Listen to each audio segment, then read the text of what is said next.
Is there anything at this point that could actually deter President Putin? I mean, the fact that he hasn't said that this is a war and that Russia's at war, could it mean that there's more potential to de-escalate, or is that wishful thinking? So I think at this stage it is wishful thinking, but I think it is important that they're focusing primarily now on Donbass rather than the whole territory of Ukraine, and that we saw in Putin's speech.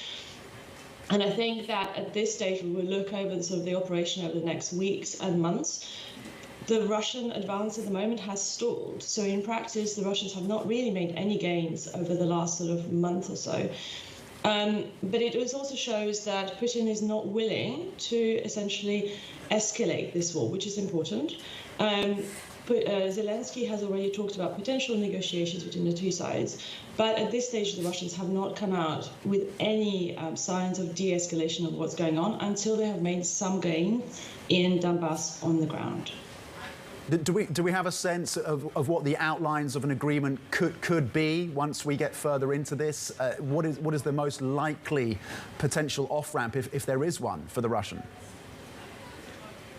So in reality, we haven't had any negotiations between the Ukrainian and Russian sides for almost a month now. So we don't know what the diplomatic discussions would be like. I know that President Zelensky obviously talked a couple of days ago of the fact that, the Russians will not be able to make any gains in any diplomatic negotiations since 24th of February. So the question then is, what happens to Donbass? What happens to Crimea? I think for the Russians, we know that Crimea and Donetsk and Luhansk are the red lines, so they will not be willing and prepared to give up anything on that grounds. But at this stage, it's also important. The Ukrainian side is feeling more victorious. They have the support from the West, as your correspondent has already mentioned. And therefore, at this stage, I don't think that the Ukrainian side are willing to actually give up too much in the negotiations. So this isn't just about what the Russians want. It's important to remember that this is also about what the Ukrainian side are willing to negotiate in any diplomatic negotiations between the two sides. So, Aglaya, the most difficult question you'll be asked, of course, this week is how do you think it'll end? Where are we in 3 months from now? So I think it's important that there is no general mobilization. It means the Russian army are basically still going to continue this fight without the necessary manpower. And that's their Achilles heel. I think that the Russians will continue being bogged down in Donbass. I think they will continue over the next few weeks and months.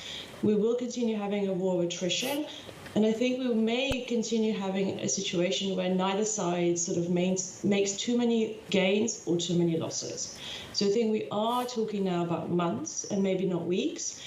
And eventually, I would suggest that this will come down to some diplomatic negotiations. We will have to look yet again, and as always, at what Vladimir Putin is willing to settle with.